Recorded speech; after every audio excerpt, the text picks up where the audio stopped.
A gente acolhe ali pessoas, ensinando a língua, o português, dando o acolhimento, e isso é uma grande bênção. A ADRA no Brasil e mundo afora, ela às vezes chega primeiro que a Cruz Vermelha, ou junto pelo menos. A ADRA é a Agência de Desenvolvimento e Recursos Essenciais, que é administrada pela Igreja Adventista, né?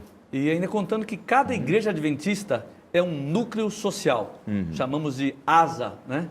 ASA, que é Assistência Social Adventista, que apoia ali a comunidade mais próxima, os vizinhos, com alimentos, com cursos que possam ajudar a pessoa a ter uma profissão e assim por diante. E nós cremos que isso é um começo, isso é um modelo daquilo que a gente aprende com a igreja primitiva. E Pedro faz esse apelo para a gente, nós que fazemos parte da igreja cristã agora, nesses últimos tempos, e recebemos a Bíblia como orientação, nós temos que seguir a palavra e temos que ser relevantes, sermos piedosos, amarmos os nossos semelhantes, sermos fiéis, realmente cumpridores dos nossos deveres civis, sociais, religiosos, sermos consagrados ao Senhor Jesus, porque é dessa maneira que a gente vai realmente impactar a vida de pessoas, levá-las para o céu e vamos mostrar Jesus para elas, né? Nós somos Jesus para essas pessoas e não podemos deixar de mostrar esse Jesus.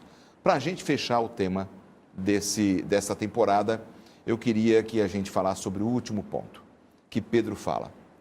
O último ponto é dar o devido valor à palavra de Deus. Importância bíblica. A Bíblia tem que ter a primazia.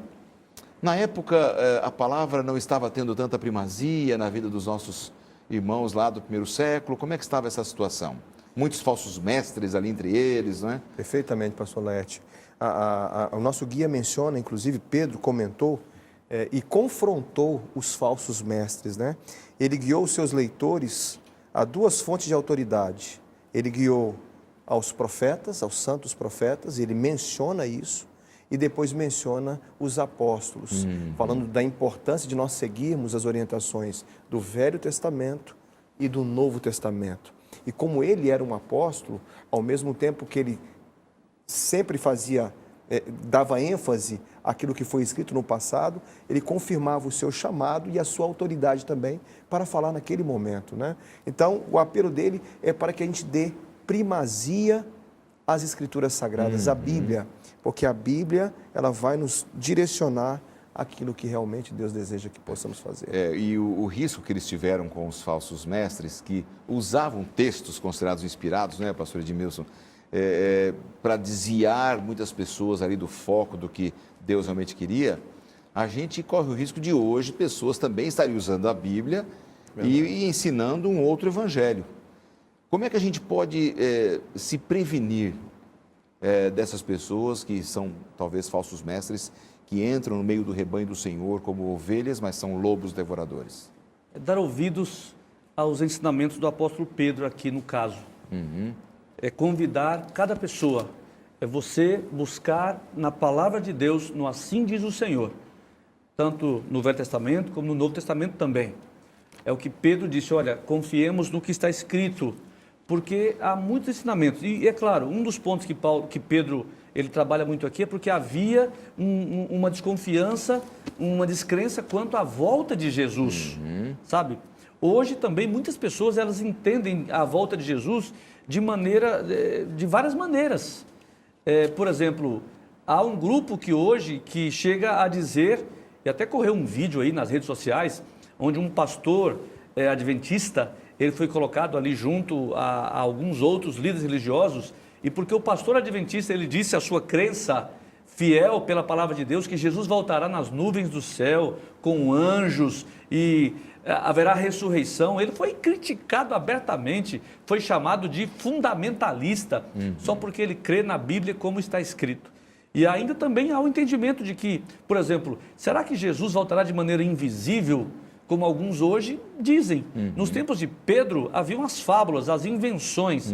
E hoje muito se diz, por exemplo, uma pergunta aqui, Jesus voltará de maneira invisível ou visível? Haverá um arrebatamento secreto? O que a Bíblia diz sobre isso? Claro, João escreve no Apocalipse, eis que vem com as nuvens e todo olho verá. É por isso que a gente tem que provar aqueles que estão ensinando. Você está ouvindo alguém falando, está ouvindo a gente falar aqui, abra sua Bíblia em casa e verifique se o que nós estamos falando é verdade.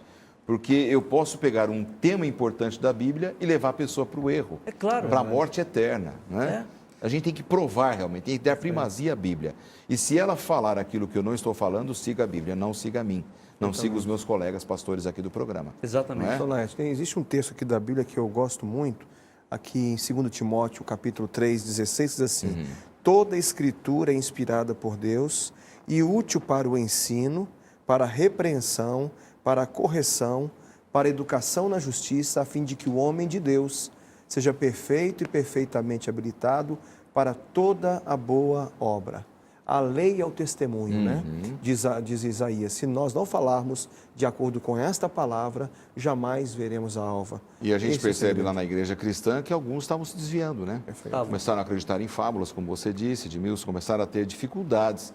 E por isso que Pedro fala assim, não, temos que ser firmados nas Escrituras, na revelação que Deus nos deixou. Né? E olha, eu gosto quando Pedro cita aqui, na sua carta, 1 Pedro 1 em diante, ele fala assim, olha, de fato não seguimos fábulas engenhosamente inventadas, quando lhes falamos a respeito do poder e da vinda do nosso Senhor Jesus Cristo. Pelo contrário, nós fomos testemunhas oculares da sua majestade. Ele recebeu honra e glória da parte de Deus Pai, quando da suprema glória que lhe foi dirigida, a voz que disse, esse é meu filho amado, em quem me agrado. Claro, Pedro aqui falava do momento da transfiguração, que foi quando Deus mostrou para eles a volta de Jesus em miniatura, podemos assim dizer.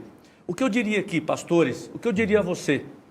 Pedro, ele afirma, olha, toda a Bíblia, ela nos dá base, mas eu vou dizer uma coisa, se ninguém quiser acreditar, eu vou dizer, eu acredito, Exatamente. eu creio. Exatamente. Eu vou dizer assim, olha, não tenha medo de dizer a razão da sua fé. Exatamente. Ainda tem um monte de gente dizendo, olha, não é assim, é diferente, fábulas. Você conhece a Bíblia? Expresse a sua crença, se ela é bíblica. E nós aqui podemos dizer, nós cremos assim. Exatamente.